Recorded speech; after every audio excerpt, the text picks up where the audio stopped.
Market से मिलने वाले बेसन के लड्डू से ज़्यादा अच्छे और ज़्यादा क्रीमी हम बेसन के लड्डू घर पे बनाएंगे। किस तरह से देखने के लिए वीडियो के साथ रहिएगा और फुली इंजॉय करते हुए जाइएगा। वेलकम बैक टू जनाब फूड्स। हमेशा की तरह एक नई सस्ती सी रेसिपी के साथ और साथ ही साथ ऐसी टिप्स के साथ जो इसको आपके लिए घर पे बनाना मज़ीद आसान हो जाए और इतनी जल्दी बन जाएंगे ये बेसन के लड्डू कि आज की वीडियो देखने के बाद आपके दाएं हाथ का खेल हो जाएगा ये बेसन के लड्डू बनाना। बल्कि हर वीक आपको फरमाइश आया करेगी स्पेशली बेसन के लड्डू की, जिसके लिए सबसे पहले तो हमें बेसिक इंग्रेडिएंट यानी बेसन चाहिए। इसके लिए मैंने 1.5 कप बेसन का यूज़ किया है। आप जिस भी बर्तन से मेयर करें फिर तमाम चीज़ों को उसी बर्तन से मेयर करती जाइएगा। पहले 3 से 4 मिनट जो है वो मैं खुश्क बेसन की जो है वो अच्छे से बुनाई करूँगी। जैसे ही लाइट लाइट कलर चेंज होना शुरू होगा तो मैंने इसमें डाल दिया है देसी घी।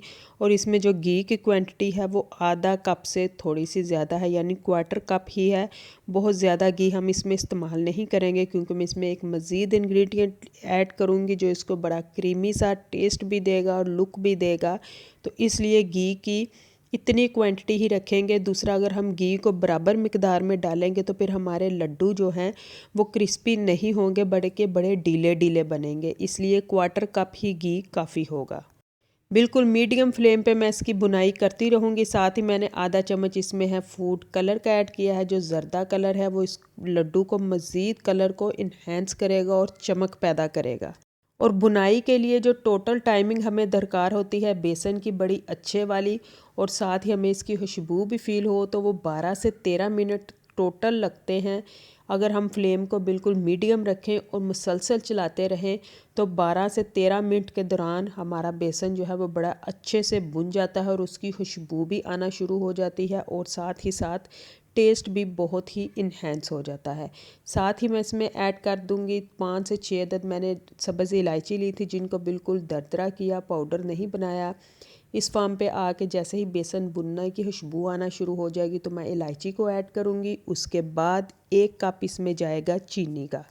चीनी को हम इसमें पाउडर फॉर्म में ऐड नहीं करेंगे बल्कि एज़ इट इज़ ही दानादार ही ऐड करेंगे। और जब वो इसमें मेल्ट होगी तो इसमें एक लेस पैदा होगी जो कि बेसन के लड्डू को आपस में जोड़ने में भी मदद करेगी। मज़ीद भी मैं इसमें इंग्रेडिएंट डालूंगी। और जिनको शिकायत रहती है कि वो अगर बेसन के लड्डू बनाएं तो उनकी बाइंडिंग अच्छी नहीं होती, तो आज की वीडियो देखने के बाद आपकी ये शिकायत बिल्कुल ख़त्म हो जाएगी। साथ ही मैंने इसमें डाल दी है बारीक ग्रेट की हुई नारियल।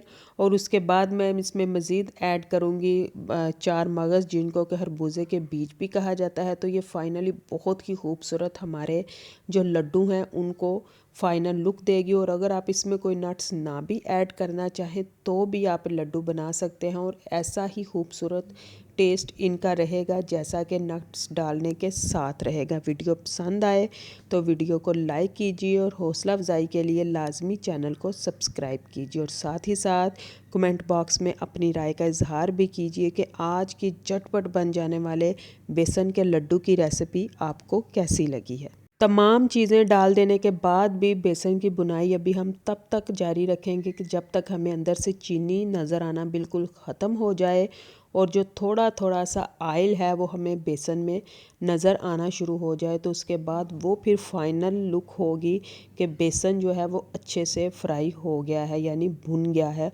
और खुशबू तो बताएगी। लेकिन इसी के साथ हमें इसकी खूबसूरत बाइंडिंग के लिए और क्रीमी टेस्ट देने के लिए मैं इसमें ऐड करूँगी दूध की मलाई, जो कि दूध से ऊपर से हटाने के बाद मैंने इकट्ठी की थी। लेकिन इसका भी मैं ऊपर से पार्ट लूँगी ताकि इसमें दूध ऐड ना हो। और साथ ही मैं फ्लेम को ऑफ़ कर चुकी हूँ। फ्लेम ऑफ पे मैं हम इसमें मलाई को ऐड करूँगी और मुसलसल चम्मच हिलाते रहेंगे ताकि जो बेसन का ये जो लड्डू का सामान तैयार हुआ इसी गरम गरम में ही मलाई भी जो है वो बड़े अच्छे से मिक्स हो जाए। यहाँ पे एक बात आप लोगों के साथ शेयर करती चलूँ कि अगर चूल्हा